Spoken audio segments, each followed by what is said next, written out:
A coach is supposed to be someone who helps athletes reach their full potentials. They can serve as an instructor, mentor, facilitator, demonstrator, advisor, supporter, motivator, counselor, organizer, planner, and a friend.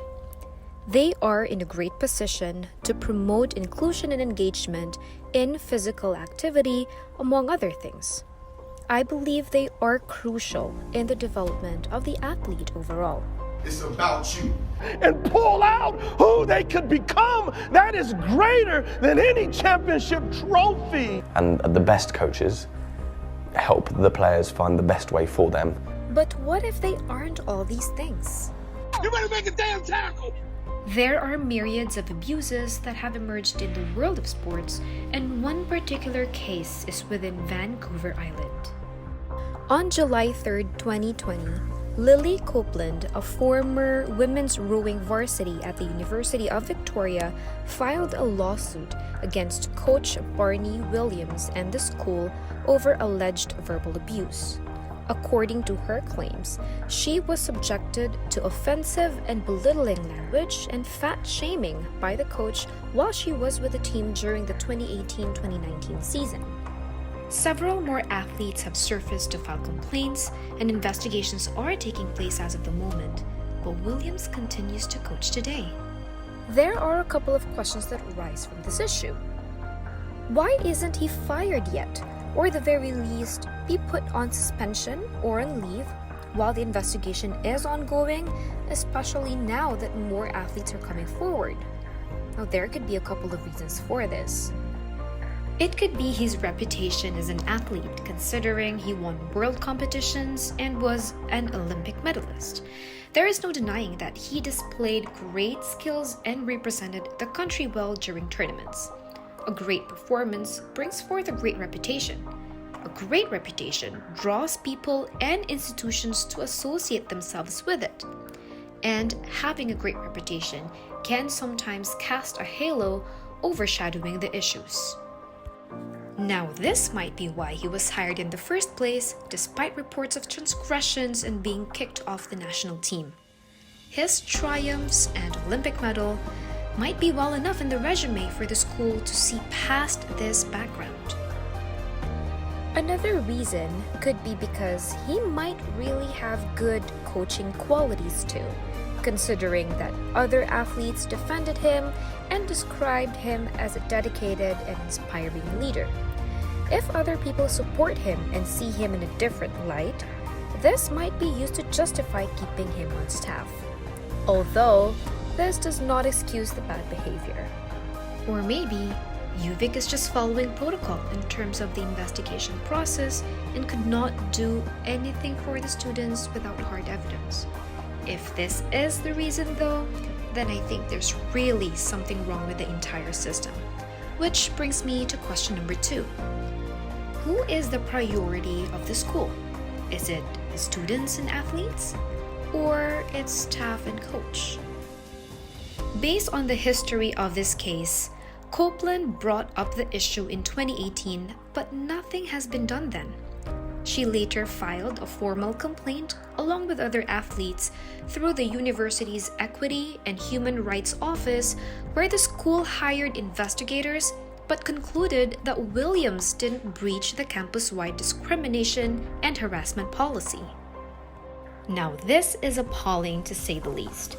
The safety of the students and athletes should be the priority of any institution. Allegations of abuse should be taken seriously and in utmost priority. I think the school management should have provided more support to the complainants instead of giving them warning letters to refrain from speaking about the results of the investigation. This just further aggravated the situation because the students felt they were silenced. Personally, I think this move just gave them an apathetic image. Furthermore, implementing new code for coaches came in a little too late for this case. In my opinion, having a sports program should require having specific codes of conduct to prevent this type of problem in the first place. This has to encompass all types of abuse, be it physical, sexual, or verbal. According to Paul Melia, president of the Canadian Centre for Ethics in Sports, a code is important because over time, certain behaviors become normalized within the culture of sports. A code defines forms of mistreatment, sets penalties for violations, and helps change that culture. Why shouldn't we take verbal abuse lightly then? Copeland reported having injuries such as stress-induced physiological symptoms, headaches, loss of confidence, and loss of self-esteem as a result of the hostile training environment created by the coach. More often than not, people think physical violence is more dangerous than verbal abuse, when in fact, the latter impacts a person's emotional state and mental health in a more subtle yet threatening way. Because verbal abuse usually happens behind closed doors, the signs of abuse are harder to spot. Verbal abuse can diminish self-confidence and sense of self, and repeated negative comments can lead to depression. In worst-case scenarios, constant verbal abuse can lead to thoughts of self-harm. And in extreme cases, some even contemplate suicide. This is why verbal abuse should be taken more seriously. It might not give you physical scars and bruises, but it can harm and take a life silently. Where do we go from here?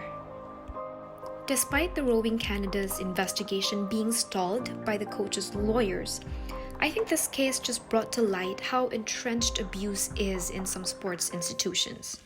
It also emphasized the lack of codes of conduct in sports language and loopholes in existing policies.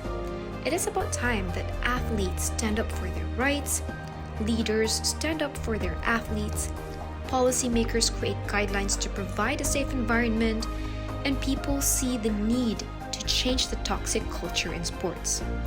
Changes have to be made at all levels, from the top management, policymakers, the media, institutions, coaches, and athletes. Everyone has a part to play. Only then can we see positive change in sports culture. Now, there are still a lot of things that I can talk about regarding this issue, but I'm afraid I would take much more time than I'm supposed to. So, I'll just leave you to ponder on where you stand on this problem. Do you think it's just a case of being overly sensitive? Would you agree that the athletes deserve justice? And how should the school handle this? Anyway, thanks for watching. Have a great weekend and stay safe, everyone.